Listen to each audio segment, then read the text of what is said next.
So I'm going to need something else to get into these little corners here, but what we'll do, we'll try on these edges and just see.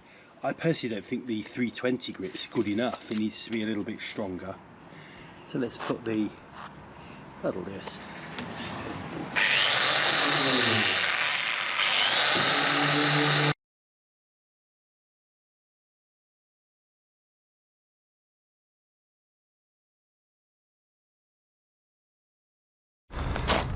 So I've been going a couple of hours, 1 hour, sorry, and I've actually used a screwdriver to come and get these sort of corners out, just to get all the rough varnish out here, and that seems to have worked quite well.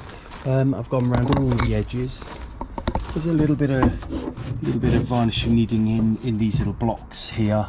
They seem pretty okay. They seem good enough at the moment. The front, again, tidying up all this. We need to come and sand that flush a little bit. Now the problem's been, we come over here, we have got a slight problem, and that is the tapes coming away, and that one's actually split there, and if you can see very carefully, you can see how that's moving a little bit there. If there's a better piece, it's not everywhere. To be honest with you, there's only some little pieces here, and this piece particularly is not great. So what I'm going to have to do is sand this all back and try and put some epoxy in there. Now I don't think I'm going to be able to sand it all the way back to get more tape on. I'm hoping what I can do is, I've got a little syringe here, and I'm going to epoxy into here, and then where these little things are lifting, I'm going to drill little holes in enough to epoxy inside there.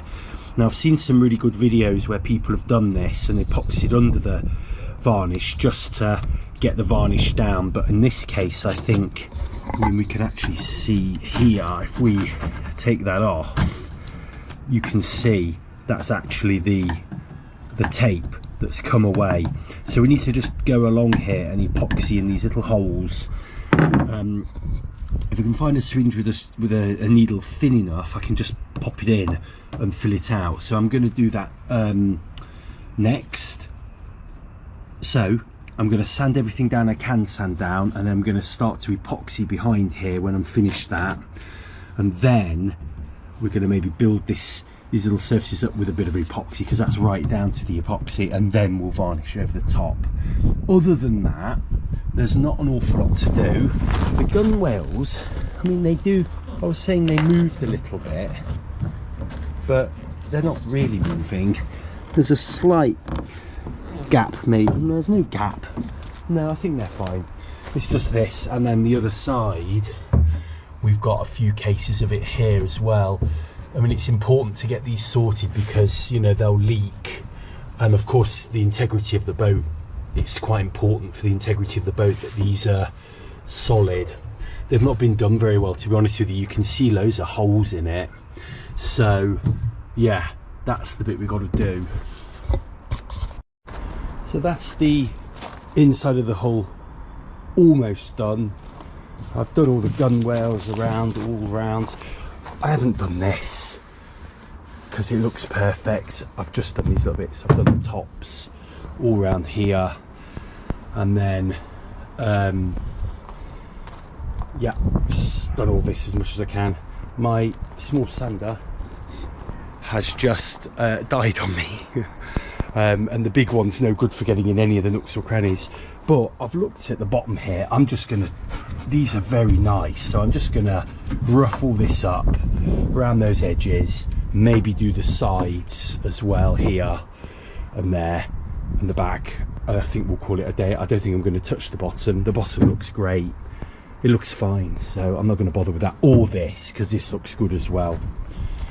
So we're going to turn the boat over now on my own, and we're going to sand the bottom, which should be a lot easier to do. There is the hull of the boat done. I've got little bits to do like this. I just couldn't get the sander in there or there, and then I've decided to sand the side. These will come off quite easily. I'll just take them off undercover and then just do a manual sand there. You can see some little bits here need a bit of attention around the auto baler or self baler, but it's largely done. And then there's the back here, doesn't really need doing, but I forgot to take the rudder pintle and whatnot off, so I'll do that undercover and do this manually. I think that's okay. I know a lot of people would say you've got to get it all back down to this sort of mat, but I can't be bothered to do it. I just don't have the time, and it's just, oh man, I you know, so excuse me if I haven't done it properly, but there we go. As you can see, the weather is not looking good. We need to get this in the garage now, so I'm going to give it a quick wipe down and get it in the garage. So this is my garage. It's a very small garage, but I've worked out it's just wide enough to get the boat in. I have to get rid of the bike. I've got a really old motorbike here, but I've been actually heating it up. I've got two, see that little fan heater just here, and this one here, which is my faithful office heater, 10 years old. It's brilliant. And I've just put some towels under the garage door to keep it, you know, air escaping. And it's actually really warm in here. It's saying it's 12.5 degrees in here. It's about 6 outside today, so it's not particularly nice, but it is saying 12.5 in here. It feels a lot warmer, but most importantly for that is, if you look on the this is the varnish I'm going to use. If you look at the drying times on here, then I don't know if you can make that out, but if you can get it up to sort of 15 degrees, then you get like an 8-hour drying time on this, which means we can overcoat, you know, twice a day, which will be really good, really good, if really helpful if I can do that. So this is where I'm going to be doing the varnishing. I hope I can fit everything in. I have measured it. We will see, and I think it's time to get the boat in here now and to get varnishing, really. I put it off long enough.